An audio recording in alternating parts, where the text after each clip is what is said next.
And I challenge this House, the sanctity of this House, without damaging its integrity. I speak very clearly out of a clean conscience that building this nation includes the building of Manipur. If you do not want to build my state, then you have no right to govern it. What has happened to my state today? Who is responsible for this? I know you have imposed President's rule today. What has happened to the man who was running the show for nearly 2 years? Is he behind bars?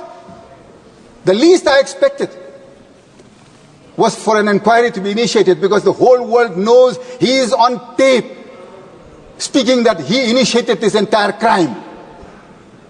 Is it not shameful that the head of an executive of a state can execute such a gruesome crime and yet remain unscathed?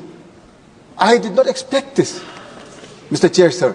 I have had more faith and hope in my Prime Minister and my Home Minister. Today, it is diminishing by the day. There is still time, and my conscience is clear. Believing in a law that is enshrined in our Constitution, believing in a nation that goes by the rules of law, not by appeasement, you don't have a right to bring in legislation whenever you choose if it is not for the people.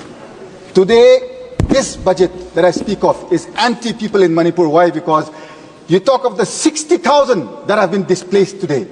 All of their homes ravaged, burnt, broken, damaged, they're all displaced. There is no reflection in the budget for those displaced. The damage I hear, which was done by separate entities, has crossed 20,000 crore. I do not see anything of that sort. The entire budget is not even worth that. Mr. Chairman, sir, maybe my state is a small state, but we are not a small people. We are also equal in every way to this nation. I would implore upon the conscience of this House again, my rising to speak again and again, if it is not making sense to this august House.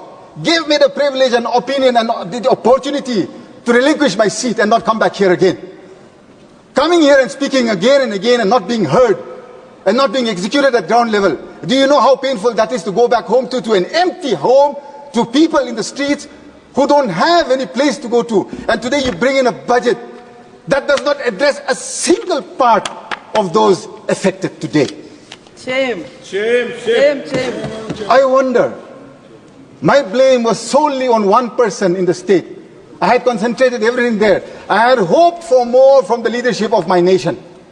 I still hope on more from the leadership of my nation. Mr. Chair, sir, before I close, this constitution is sacred to each member here in this august House.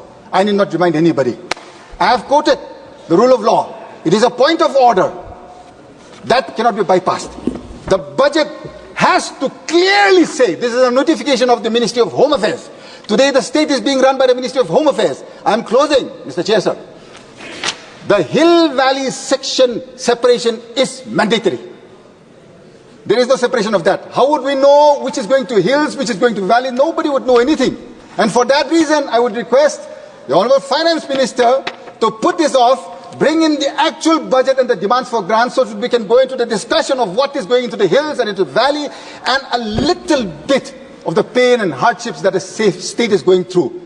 I wish and I hope and I pray that this House together we can solve. Thank you, Mr. Chair, sir. Thank you for giving me time. Thank you very much, Mr. Alfred Arthur. Shri Sasank Mani Tripathi.